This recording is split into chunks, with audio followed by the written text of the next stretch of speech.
Let's get this going, Yeah, motherfuckers. yeah. Man. What's All up? right. Dude, you know what's up, dude.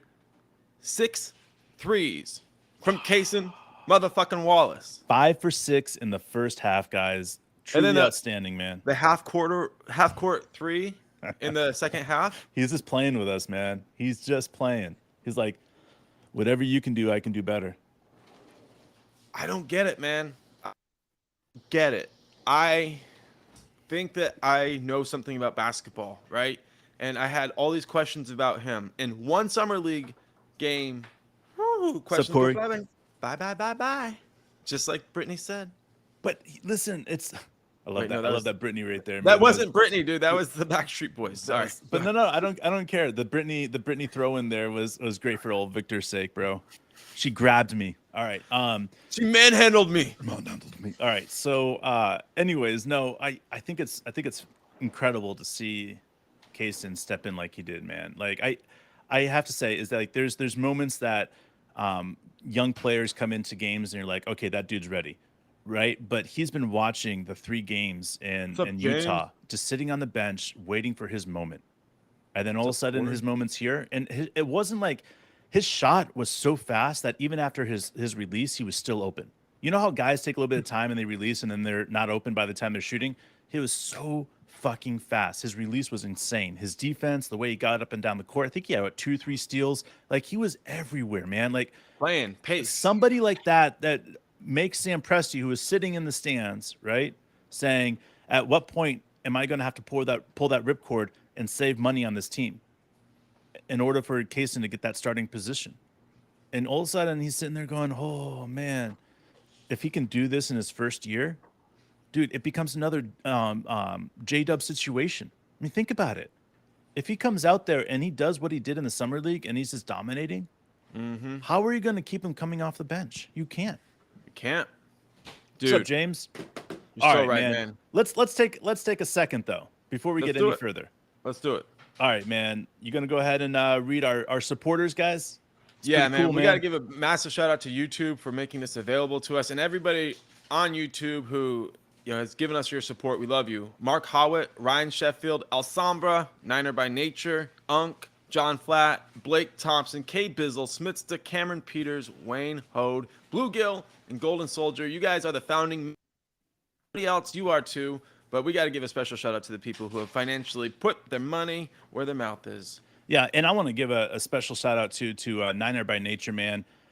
This dude listened to us for 2 years on Apple Pod before switching over, not even switching over, but started watching our videos on YouTube. And man, it meant a lot. Like the fact that he's throwing us support out there, but he's also, letting us know how much he appreciates us. And every single time that we're on there, on the live show and Niner by Nature shows up, he is incredibly positive, and I love that coming from somebody that's listened to us for so long because I don't think I could listen to myself for 2 years nonstop. So I appreciate it that you've done that, Niner by Nature.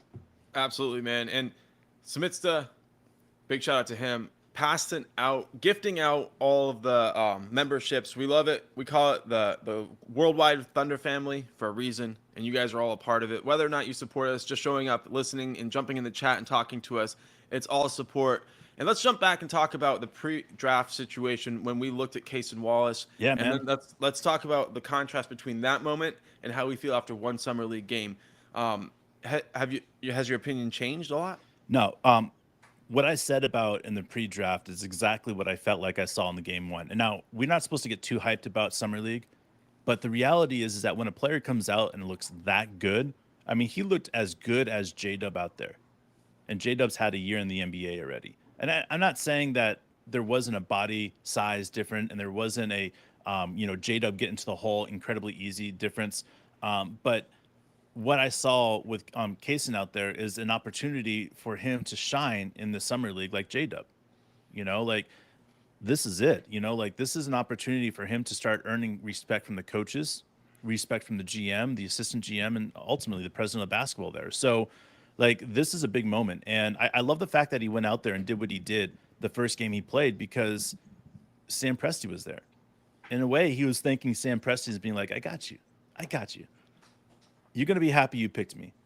and man, that's special, bro. That's special. I'm excited. Like, you can say whatever you want about this team, but for me, I'm looking at this and I'm saying Cason Wallace is the perfect example of how the NBA used to be an ISO league, a complete ISO league, where it's like the best player against your best player, head to head, right? A gladiator league has now turned into team basketball. It's all team hoops, man. Like, who's going to have the best team out there, right? It's not about the best player. It's not about who has LeBron. It's not about who has Michael, right? It's who has the best team all around. And this is what the new NBA is going to be like, because you're going to have these players that are going to be the best players in the NBA, but they're never going to get out of the first round of the playoffs. And you're going to be like, why hasn't this player ever gotten the first? Well, he doesn't have the team around him to be good. That's why the Oklahoma City Thunder. That's why we all have to start watching what's happening with the Oklahoma City Thunder, because they're going to rewrite the books of how to create a team. Not just to create a team, but now we have 20 second-round draft picks in the next 7 years. We have 15 first-rounders in the next 7 years. That's astonishing on every level, because now when it's time to ultimately fill in the blanks to what we need, it's easy, because we have every asset anybody could ever want. And it's easy for us to say, you're willing to give 3 first-round draft picks, and that's the max amount of draft picks you can give. But we can give 4. Not just that, but we can choose A, B, or C of the 4. Meaning they can have a really good one, they can have a medium one, and a bad one. And the throw in there will give you a second good one, just to get this deal done. You know what I'm saying? Like, this is the shit that we can pull off that nobody else will be able to do. And when everybody else is trying to connect the dots and say, oh, how do we do this? It's going to be already too late, because we're going to have 1 or 2 championships. So, what's up, Eaton? Yo, let's talk about let's talk a little bit about making the case for the Thunder being the future, and not like the future of tomorrow, but the future today, right? Like, first of all, I'll get started and then I'll let you take over here, because really this is about the depth. But let's talk about the top end talent first. We all know about Shea, first team All NBA. He's going to be a starter for the All-Star team coming up in no time, right? And then you have J-Dub, right, on the way up. You got Giddey. He's already asserted himself as one of the best young players in the league. You throw in there Chet, you throw in Cason, right? We can get easily excited about Dort. We can get excited about J. Will, what they bring to the defensive side and stuff like that. But really, when we start talking about the players, we don't talk about being 5 deep, 6 deep, 7 deep. No, right? We don't do that, because that's for other teams in the league to talk about. We got the best 7 players. Cool. We're 15 deep. Right. I mean, how else do you want to explain this, guys? We have 15 guys. We have 3 teams that can go out there and dominate. I think it's like 75 different combination of players that we can play at any given time. How many teams are going to be able to play with that? What's up, Frank? Frank? I'm thinking, like, only teams that can do something like that, right? Yeah, you can't have top end talent and that level of depth, right? No. And Frank's got a great question here, dude. If we're healthy, do you think our time is now? Conference finals. And that's what I want to say. Like, I do. I think our time is now. I don't think it's tomorrow. All right. I'm a little bit more of a realist. I'll be honest with you. I like to think about things a little bit more. I hear what you're saying with this, Mark, and I applaud you, because, like, in every aspect, I want to say this is the year for the conference final, right? But for me, like, I look at this team, and even making it to the first round of the playoffs it's a successful year. Like, to me, that's where I'm looking at this team, and I get it. Like, I want to see this team win more, but the reality is that this team hasn't had a chance to play a 7-game series. And so if we go into that 7-game series and we have a bunch of hiccups and we'll have a learning process, I'm still applauding and excited about this season. But if we go out there and we just sweep the first team, and then we go out there and we go and win game in 6 in the other, second round, and we get to the conference finals with just having, like, no competition essentially, then I'm all for it. You know what I'm saying? I'm all for it, because at that point we're ready. We are fucking ready. But how close are we to that? I don't know, man. I'm still trying to figure that out. So this is because where I get Chet is so good. J-Dub is so good. Like, it's hard to really know what we're going to be able to do until we're out there playing against the other competition in the NBA. And this is what I dig. What you think? Like next year, only injury or very stacked opponent might stop us if all the stuff clicks with Dub and Chet as expected. I think for me, I kind of feel the same way. Like coming into Summer League, Dave, like I felt exactly like you, and I talked about it a lot. Like we shouldn't set the expectations too high. And Well, if we but you're can not. You're not setting expectations. You're just saying what you think. That's right, not if we expectations. if we got to the playoffs, I felt like that was good enough. If we could get in at the if we could skip the play-in, Yeah. get in at the 5-6 seed, if we had a chance to win the play-in and get in, either one of those things would have been good enough. But the Summer League has me thinking irrationally. And I know that it's it does. really, really silly to get too pumped about Summer League. Every single year, everything You're that we've good. ever learned has Let it said, flow, don't bro. do this. But Chet is that good. Defensively, he's just that good. And I get offensively, there's still some questions and stuff, but he's still, even with being rusty, he adds so much to the team. Yeah. And Dude, Cason is that good, bro. that chase down block Chet had last night. Mm-hmm. To me, like there's moments in That's right, James, top plays, four. the IQ plays that happen. It's like I just Right, Frank. I went and watched that play a few times, and then I went back and rewatched it a few more times because I wanted to know where Chet was starting, because Chet was the last player that was running back. He was the last player. He went from the last player from running back to blocking the first player that was getting down the court. I mean, like truly spectacular. Like the way that he just opened up the speed for 4 strides, and that's all it was 4 strides, and then he was there. Like it was like, what? Like we can say whatever we want, but that motor that he has to make it a competition. Like I missed that offensive board, right? Now I'm going to get back and create a defensive stop. Now the play didn't go our way because they ended up getting a 3-pointer out of it, right? But the point of it is that Chet's like, oh hell no, that's not how this is going to happen. The competitive edge forced him to get up that court. It forced him to get to that next gear, and it forced him to get up and block that ball. That is what we've been all talking about. We've been saying it since day one. There's that, different aspect to Chet that nobody else is really truly understanding in the game. And then we heard what Patrick Beverley said, and I was like, that's what I've been saying, guys. That's that dog in him.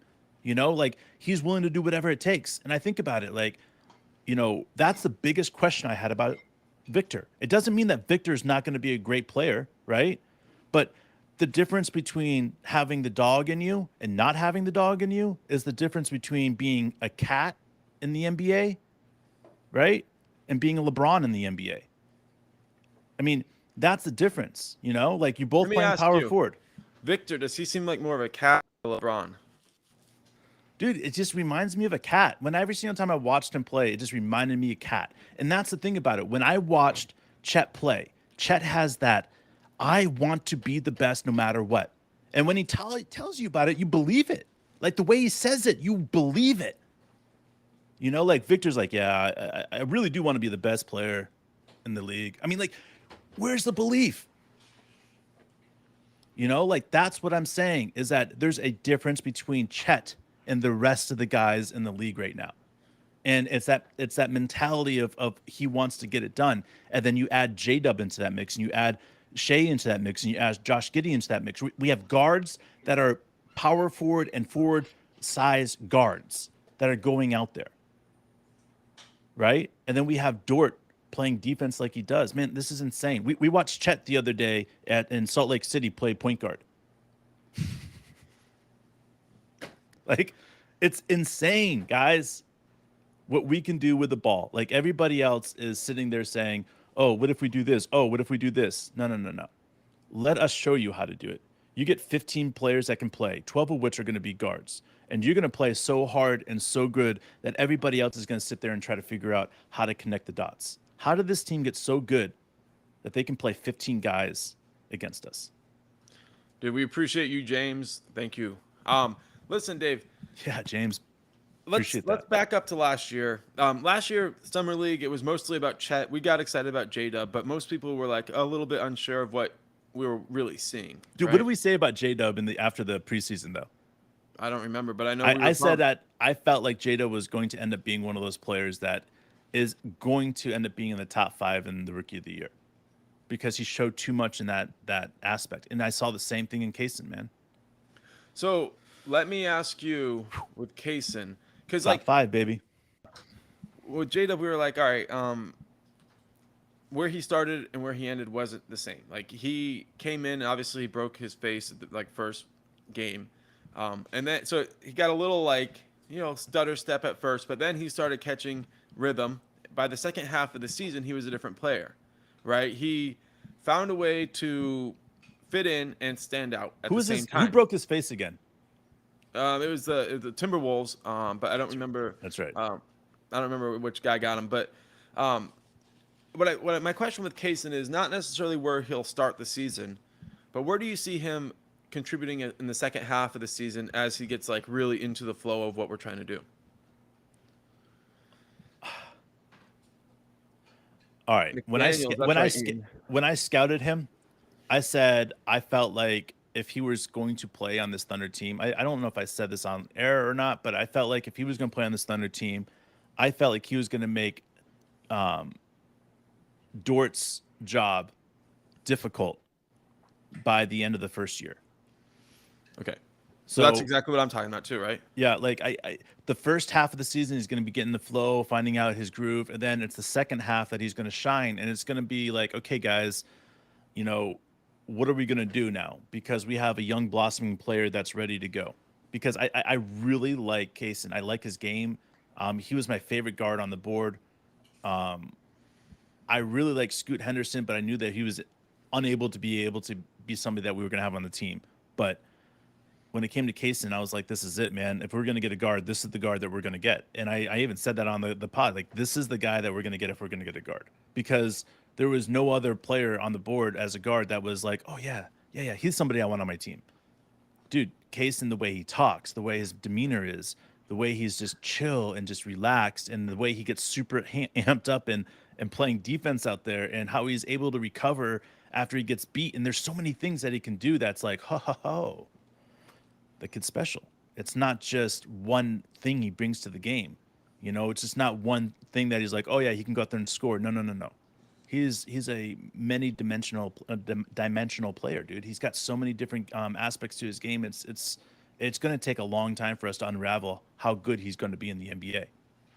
Yeah, and like Eaton saying about McDaniels being the one who ended up breaking J-Dub's face. He ended up punching a wall and missing the playing game. So karma got its man. So let's talk about like McDaniels. rookie of the year, right? We can talk about Chet, and we can talk about Victor. We can talk about Brandon Miller, but let's take all those guys out of the question, right? Yeah.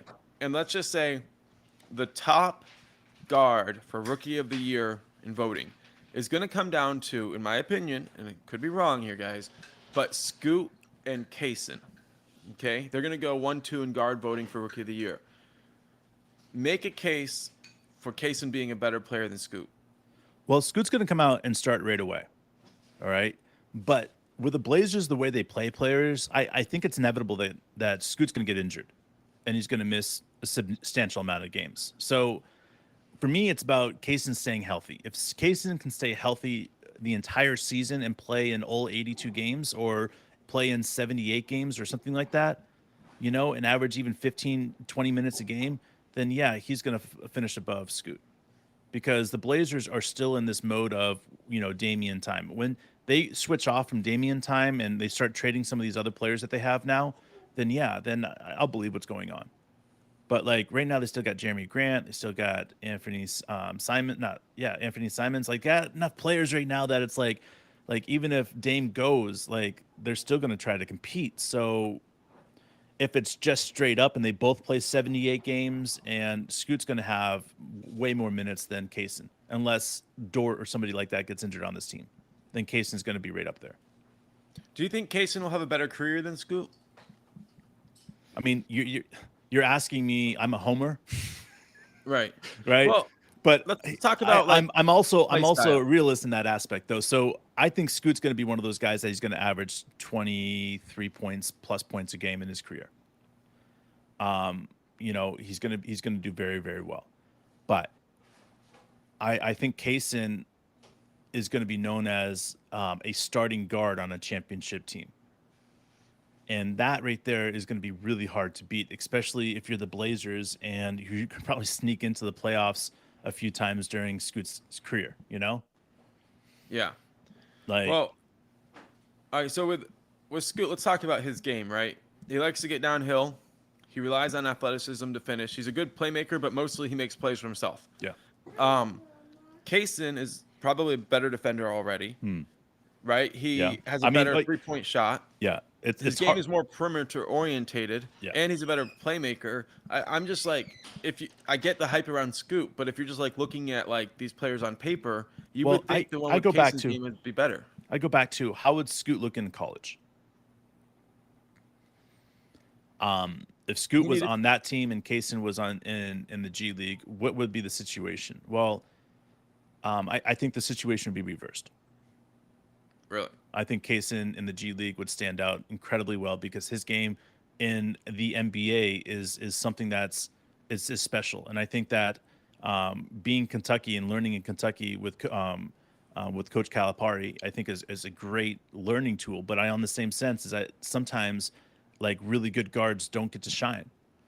I mean, think about Shea. Did he shine at Kentucky? I mean, shined enough where he got 12, you know, but not all the way. So there's moments like that that I have to take a step back and say, you know, Scoot at Kentucky versus Cason in the G League. Cason goes 3 and Scoot goes 10. Would you rather, like, you think Pressey would rather a situation where he can pick up Scoot, or would he still like if he had 3 pull the whole like Russell Westbrook and people are like, Dude, oh no, Cason's game is going to translate into the NBA so well. And in the G League system, Cason's game would have shined like nobody's game in a long, long time. Okay. It fits the NBA. All right. Scoot, it's all about athleticism for him, right? Like the things that he can do that separates himself from the other player, which works, but it doesn't always work in the NBA. Just like Ant, right? Great explosiveness, but it doesn't always work in the NBA. Yeah, you got a $260 million contract in Minnesota, but it doesn't really care. You know what I'm saying? Like, I look at what Cason is able to do, and in the G League system, which is designed for the NBA, it would have been like, holy shit. Holy shit. He might have even been number 2, bro. He might have jumped Brandon Miller. So Right. that's the thing about it is people can say whatever they want, that I'm a homer and that you're crazy for saying these things, but there's times that athleticism doesn't shine as bright as a straight up fucking baller. straight up. Think fucking about white man can't jump, bro. dude. And listen, you mentioned to this, you put it in the description, like how the NBA is changing from ISO ball into team hoops, and understanding the path is the key to understanding the future of the NBA. Like, put that all into context with Cason versus Scoot. Well, again, it comes back down to what Scoot is really good at is athleticism. All right, and that's great. ISO. It's the ISO game. It's the I'm going to go one on one with you. I'm going to make you go one on two with me. And that works. That's great. But you look at Cason, it's the team. Like, how can I help the team best? Oh, stand over here and shoot. I can do that. Oh, you want me to drive, pass the ball, throw it up? Yeah, I got that. Would you want to play defense? Yeah, I got that. I got anybody you want. I'll lock him down. That's different. That's the dog mentality we've been talking about versus the cool cat. I mean, it's the difference, man. Like, it makes a difference. That's why J-Dub is now known as one of the top 3 draft picks from his class, which is one of the strongest draft classes that's been there for a while. Think about that. Like, it's the difference, man. Like, people are still looking at talent and ISO ball as being the key, but what Sam Presti's understanding is that the all-around player that's playing team basketball is what we need, and you can see it through every of the draft picks that he's picked. Yeah, and like Frank's saying, health is key for everyone. Niner by nature. What's up? Good to see you again, buddy. Give me Man, that like button. I like dude, it. I love it. Niner by nature. I gave you a shout out in the beginning of the podcast when we're all done here because I want you to hear it because, yeah, man, fucking for real. From the heart, baby. We appreciate you. We appreciate everybody who's taking the time to support us. There's just a group of you guys that have made us like we've only set up for support in the last 2 days. Ryan Sheffield, Alsambra, obviously you, Niner by Nature, Unk, John Flatt, Blake, Thompson, K. Bizzle, Smithsta, Cameron Peters, Wayne, Hode, Bluegill, and Golden Soldier. You guys are incredibly meaningful to us. All of you are. Just showing up, joining the chat. Like, this is what it's all about. This helps us. We hope that we help you guys get through life a little bit happier. That's all our goal is, right? Yeah, man. And I love what Niner by Nature is saying in Giddy, the Wizard of Oz. Like, seriously, having a guy like Josh on this team, a lot of people will say, well, he doesn't score really well. He doesn't shoot very well. He doesn't do this very well. But somebody that's willing to dish the ball out as well as Josh can, and that doesn't need to be that center of attention in scoring, right, is key to putting everything together. You can have Shea, you can have J-Dub, you can have Dort, you can have Cason, you can have Chet, all in the game, one or the other, somehow. 5 guys in the game, Giddy in there, passing the ball to everybody, making it all work. Because, again, Giddy's going to attack when he has a disadvantage, when he has a mismatch. Other than that, he's going to attack to get the next guy open because that's his game. So all this brings together is that you have Josh Giddey controlling the offense and making sure everybody else gets the rock. Yeah, man. And he's got to be favorite player. I mean, you put up there Shea, you can put up Chet. Like, everybody's got their favorite player. It reminds me a lot of the early Thunder. My favorite player was Russ. My brother John's favorite player was Harden. Obviously, KD was the easy one, and most people liked him as a favorite. So there's some of us out there who don't like to pick the easy favorite. We like to pick the underdog, and this team has it all. And Devin, we appreciate you. We're here for you, so we love you, man. Yeah, and, I'll get back to Cason, right, before we get done with everything. And I want to talk about what Cason can do. And the fact is that you're looking at a player that, as he blossoms on this team and with this roster, it's over, bro. Like, there's going to be very few guys, and when we're all said and done, I still think about every single day that we talk about the Thunder and how lucky we've been to be able to watch all the greats. I mean, think about the 75 greats. We've seen, what, 6 of them, 5 of them in Oklahoma City, It's right? incredible, man. We get to see that. Well, guess what? That's happening again. I mean, that's happening again. When there's the greatest 100 basketball players that are all getting together, right? We're going to be seeing Chet as an old man in there. We're going to be seeing Shea as an old man in there, right? We're going to be seeing these guys in their 40s that are in there, and we're going to be like, man, we got to saw those guys in their prime and telling our grandkids about them. And that's what's so crazy about this team, man. Like, you can say, oh, yeah, we're only going to have 2 or 3 of those. No. This team is going to continue to draft players, are going to continue to trade players. And it's going to be one of those situations where we're going to see a number of the top 25 players over the next 25 years play for the Oklahoma City Thunder. A number of them. Because look at what we've already accumulated. It's just a matter of time before it all starts coming together and we start trading picks and we start picking up other players and we start drafting these insane players that all of a sudden it's like, how did the Thunder pick up blank again? This is insane. They picked up another top player at number 10 or number 12. All right, man. Fun. And Frank, exactly, man. So Defend, Mark, rebound, dribble, pass, shoot. Man, we play it. Make decisions. Make them quick. hi, Mark. You like his beard? Yeah, you beard. Yeah. Niner by Nature. I don't think we play today. Anybody out there know when our next game is? Appreciate that, man. Hold on 1 second right here. I had it pulled up. I thought it was. And Niner's asking us this question, but first of all, he says Dynasty, all caps, baby. Dude, all right, man. I'm all for dynasties, man. We get excited too, man. Obviously, that's the mission, right? First we want a chip, but after that, man, like, we see the way this is being built. It ain't normal. Tuesday, 6:30 p.m. Okay. We play the Rockets. All right, the Rockets, and like, and then we play again on Wednesday against the Pacers at 7:30.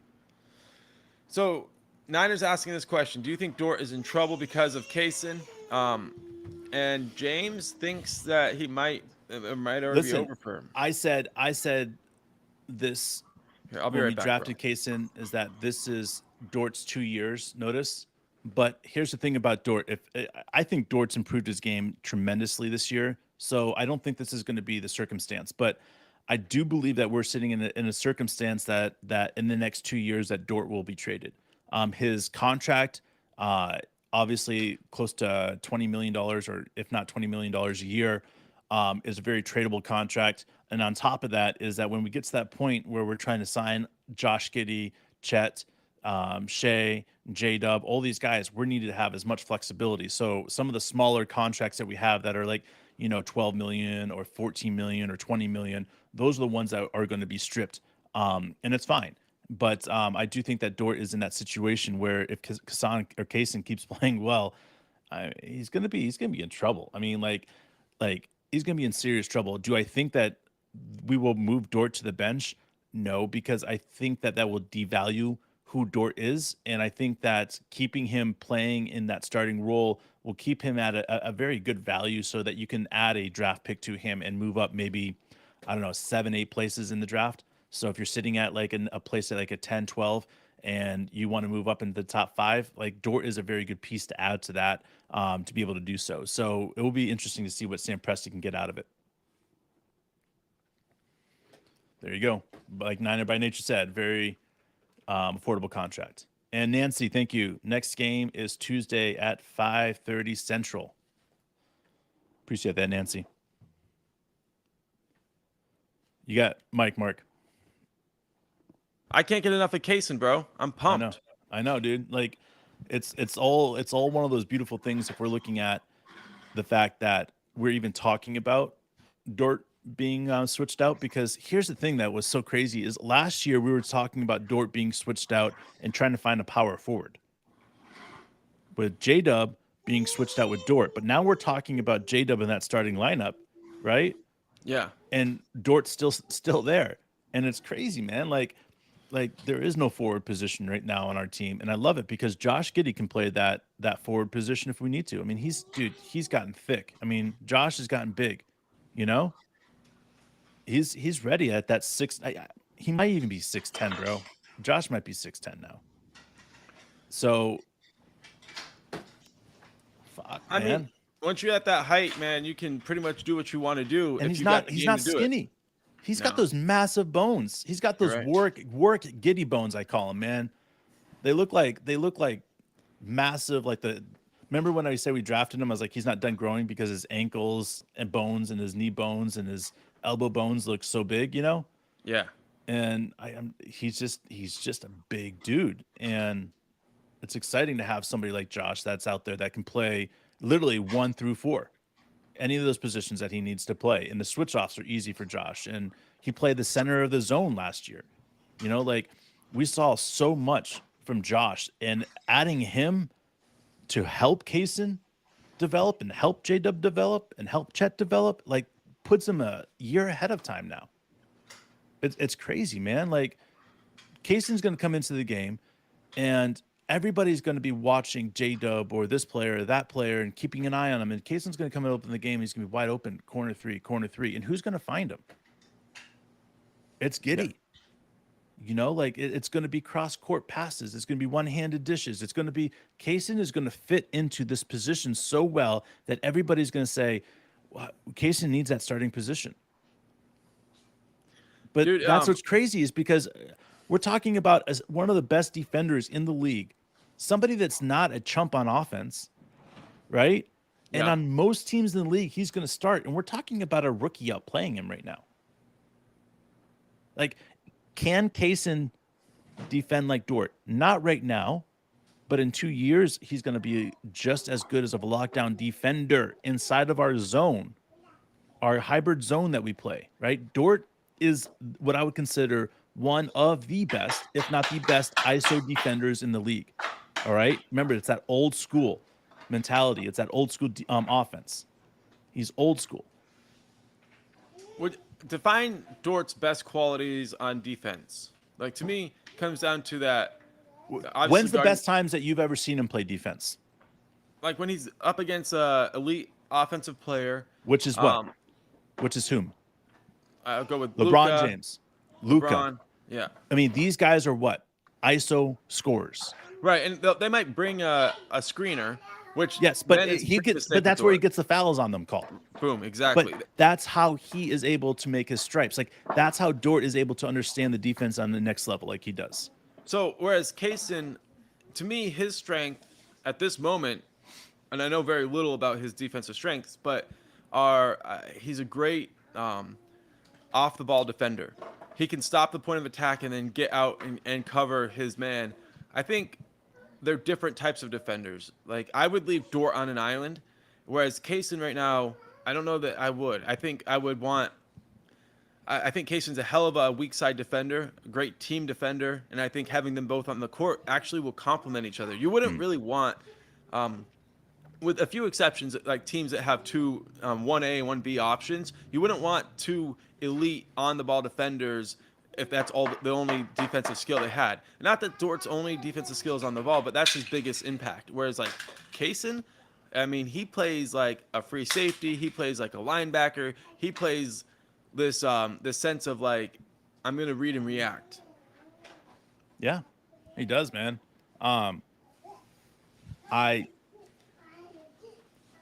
I look at the different types of defensive styles that Dort and Cason plays, and Dort fits that old school mentality incredibly well. ISO it up, get it up, and then you've got Cason, who, again, what you're saying, and echoing what you're saying, is he understands where to be at more places on the floor than just one.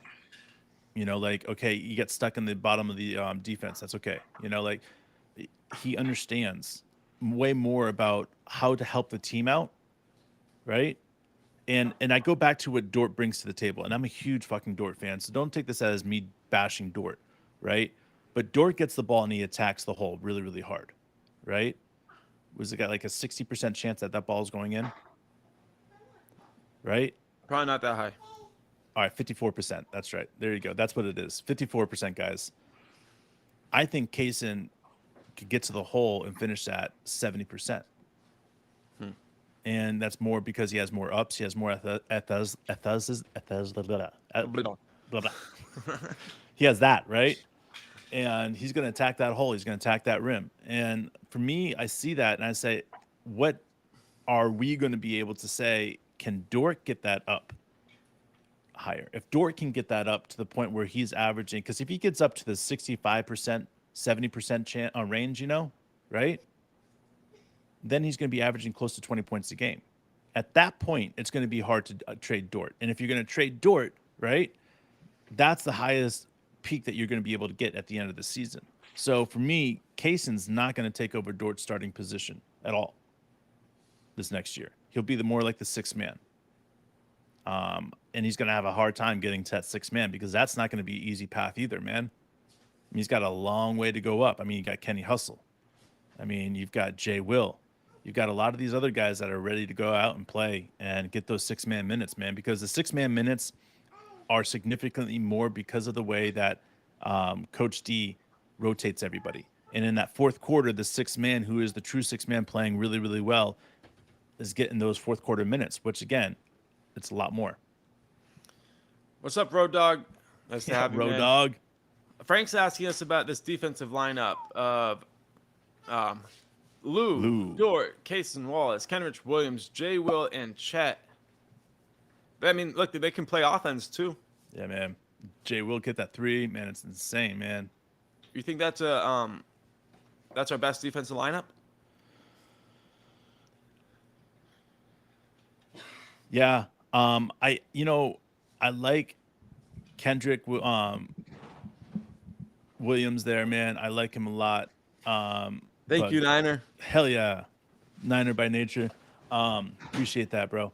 I like him a lot. I think with Kendrick, for me, though, I like him playing that power forward position in a defense. And the reason is because he plays such a great switch ball between the guards and power forwards and centers, man. Right? I love to see that. So for me, I'm saying this is probably pretty damn close to being the best type of lineup. I would love to see maybe another guard, maybe a J-Dub in there instead of Jay Will. You know, and that's not a knock on Jay Will. It's just, again, Kendrick is incredibly efficient where he's at. So maybe if you're not going to switch J Will out, then Kendrick for J Dub. And look, J Dub, great defensively. So obviously, like you can keep and Shea's defense has improved dramatically. Like you could argue that he would be defenders this coming year if he takes another step, and I think that's definitely available. So there's a lot there. Now Niners asking about this thing that Dave you started bringing to my attention. Yeah. A year and a half ago maybe. LeBron wants to play with his kids. Do you think the Lakers are going to have some conversations around picks in a trade to get them in the top 10 to get him? Do you think that's a reset that the Lakers are interested in doing, or do you think this is going to be LeBron plays it out and then tries to get to OKC, or neither? Man, this is something I struggled with for a long time, but you know, as a father trying to direct the traffic to where my son's going to go, I'm going to take a lot into consideration. Obviously, LeBron he's staying in Los Angeles this year, but he's free agent next year, right? So, or opt out, or whatever he has. I think he's got 2 years left. But with his son coming up, I don't think it's just one son he wants to play with. I think that he wants to play with both sons. And the reason I say that is because I think of Tom Brady. Tom Brady was like 45, right? He wants to be 40. Like Tom Brady says something about playing until he's 45, and then Tom Brady got to the point where he's like 43 and couldn't do it anymore, 42. I think LeBron wants to be the first athlete that dominates a league at 45. I don't think he has any, I mean, injury could hit him really bad, and all of a sudden he has no desire to keep on coming back from injury. But if he stays healthy, I think he could play until he's, you know, I mean, what is he, 38, 39? So I think he could play for at least 3-4 more years and be effective the way he's playing right now. So, like, why would, if you're LeBron, you're saying 3-4 more years, that means that you can play with both of your sons. You know, like, why not? You know, like, why not be the first dad to be able to play with 2 sons in the league and be known as one of the greatest? You know, people will say that he is the greatest, and I'm not going to sit here and argue anyway, because the reality is that LeBron has put so many stats and amazing things out there and still playing, that when he's all said and done, it's going to be harder to defend anybody that's like, LeBron isn't the greatest. Because if he plays until he's 43, it's because he's incredibly effective, and he's still averaging close to 20 points a game in the league. And if that's the case, what is he going to end up with, the, you know, scoring wise? I mean, like, it would be fucking insane. Like, there'd be no one would be able ever to pass that. No one's gonna be able to play until they're 43 years old like LeBron. So that's where I keep going back to, is that, like, I don't want anything to do with LeBron and the circus that he's gonna bring. I don't. It doesn't mean that it wouldn't be warranted or wanted by Sam Presti. You know what I'm saying? But if we had an opportunity to draft a Bronny James, you know, the Lakers would overpay for that shit so much. You could hold their nuts in your hand. I mean, you could hold anybody's nuts that want LeBron to go play for him. The crown jewels, if you will. 10 seconds left. This is Road Dogg, and the other team has the ball. And we put this crew on the court of Lou, Carson, Kenrich, J. Will, and Chet. I dig it. Let me ask everybody who's listening, if you're in the chat or if you're, you know, listening to this later, I want you guys to write down your 10 seconds left, other team has the ball, defensive stopping crew. I know it'll depend on the team we're playing, so I'll go ahead and throw it out there. Assume we're playing an average Western Conference team. Let's like say Los Angeles, bro. Lakers. Yeah. Tell us who you guys would put into that end of game lineup for the best opportunity to create that defensive stop. There's definitely some different options based on different preferences, so let us know if you were the coach what you would do. Appreciate it, man. And before we get out of here, yeah, let's do it. You do it, go, man. Dave. All right, 90 by Nature says if we can get 2030, 2031 and a second in order for the Lakers to move up, that would be great. Hey, exactly. Now you're thinking like Sam Presti, right? That's it, man. Like, that's it. All right, and we want to give a huge shout out to the people that are supporting us. Niner by Nature, you are seriously the fucking bomb. We love you. Mark Howitt, Ryan Sheffield, El Sombra, Unk, John, our little brother, man, always helping us out. Blake Thompson, one of the OGs. Okay, Bizzle, Smitza, Cameron Peters, Wayne Hold, Bluegill, and Golden Soldier. We appreciate each and every one of you guys for supporting us. And a huge shout out, Niner by Nature. You're seriously one of the real ones. We really fucking love you. Hope everyone stays safe. We'll be back tomorrow.